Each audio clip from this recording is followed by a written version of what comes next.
यांनी पिंपरी चिंचवड मोशी कचरा डेपोचा विषय ऑलरेडी मांडलाय, त्याला जोडूनच मला एक बोलायचं होतं. दोन आहेत, दोघातले एक कुठले तरी मांडा. तर 11 ते 12 लोक अजून कचऱ्याच्या ढिगाराखाली आहेत.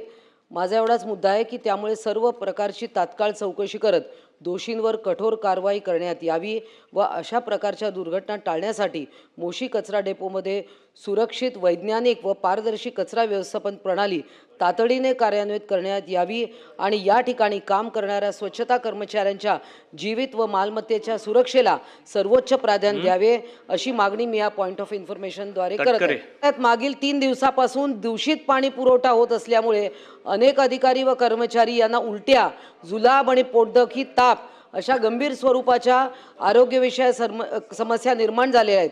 ही अत्यंत गंभीर बाब आहे. मंत्रालयासारख्या राज्याच्या सर्वोच्च प्रशासकीय कार्यालयात वारंवार निकृष्ट दर्जाचे दूषित पाणी पुरवठा होत असेल तर ही गंभीर बाब आहे. याकडे सरकारने त्वरित लक्ष पुरवावं आणि योग्य ती कारवाई करावी. धन्यवाद.